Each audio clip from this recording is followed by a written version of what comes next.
In 1978, when muscle cars were dying, Dodge built a pickup that outran Corvettes. This is the Hot Wheels 1978 Dodge Little Red Express truck. All right, as usual, I did some digging on this truck and learned a lot of cool stuff that I did not know before. I remember these trucks when they were new. I was just a kid at the time, but I remember seeing them around and thinking they were pretty interesting.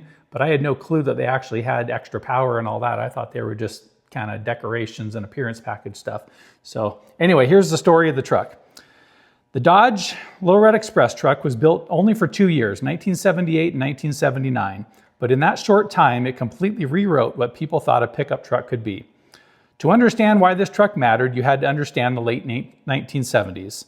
The muscle car era had collapsed. Insurance rates were high, emissions regulations were tightening, horsepower numbers were falling fast. Performance cars that once made 350 to 400 horsepower were now barely breaking 200 horsepower. Most manufacturers were retreating, but Dodge did something different. Instead of trying to fight emissions regulations in passenger cars, they noticed something interesting. Trucks were regulated differently.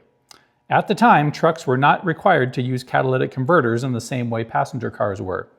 And that loophole opened the door to something wild. In 1978, Dodge released a Little Red Express truck. It was based on the Dodge D-Series pickup, but it wasn't just a trim package with stripes. This was a performance statement. Under the hood sat a 360 cubic inch 5.9 liter V8. It was the high-performance EH1 engine, essentially a police spec motor, producing 225 horsepower and 295 pound-feet of torque. Today, those numbers might not sound outrageous, but in 1978, during peak smog era restriction, that was serious power. It was paired with Chrysler's heavy-duty A727 Torque Flight 3-speed automatic transmission. There was no manual option. Dodge built it to be consistent, strong, and quick right out of the box. And quick it was.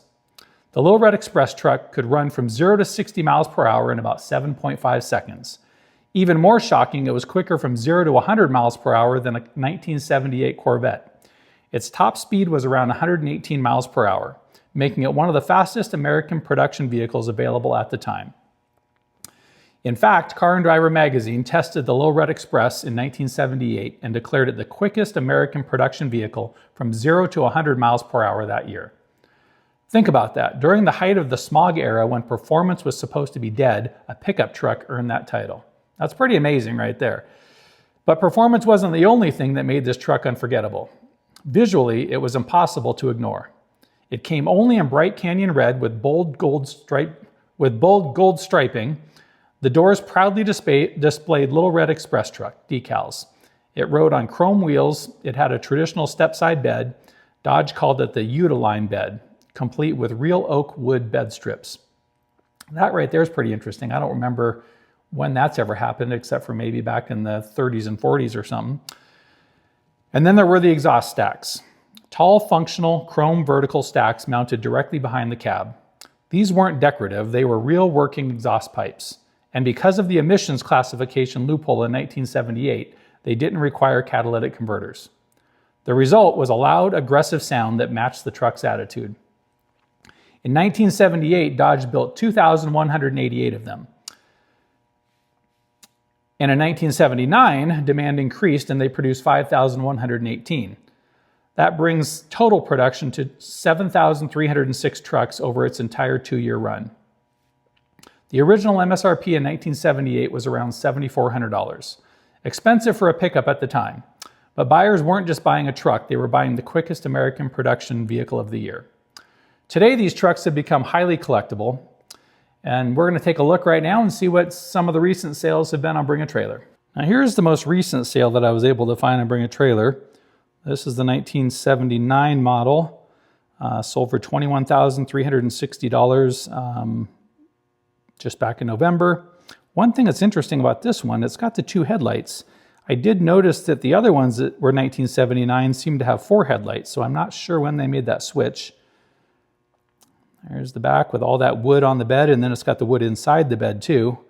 This one was in New Jersey with 93,000 miles on it. Very cool. I remember thinking it was so cool as a kid with those stacks on it, like a semi-truck. There's an interior shot. I'm not sure if it came with that. Some of the other ones have like a vinyl looking interior. I'm not sure if this one offered cloth or not. Looks like that might have been redone that way. And then there's an engine shot. This is looking underneath the vehicle. You can see the real wood on the bed there from the underside. Now here's another 1979. You can see this one's got the 4 headlights on it, and that seemed to be a 1979 feature. They may have done that partway through the year or something. This one sold for $20,495, and this was back in, looks like June of 24. Very cool though, I love this truck. This one's got 39,000 miles. It was in Ohio. It's obviously got a bed cover on it. Now this one has more of a standard looking bench seat, so I'm not sure if that was standard or not. Maybe they changed the seats up a little bit too from year to year. And I did notice that some of them had what looked like a wood around the gauges, and a couple of them had what looked like this around the gauges. So that may have been changed, or may have been a difference between the years as well. There's a look at the bed from the top down. Pretty cool looking with that wood in there.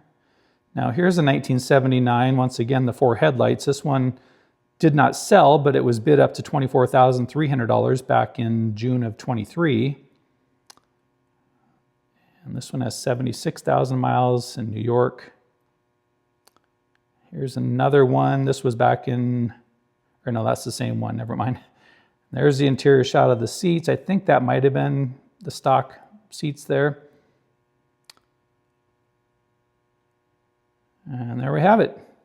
The market today recognizes what this truck represents. It wasn't just styling, it was the birth of the muscle truck movement. Now some people confuse the Little Red Express truck with another Dodge truck from the same era, the Warlock. The Dodge Warlock was introduced earlier, starting in 1976 and ran through 1979. It was also based on the Dodge D-Series and featured bold graphics, gold wheels, wood bed trim, and a customized appearance.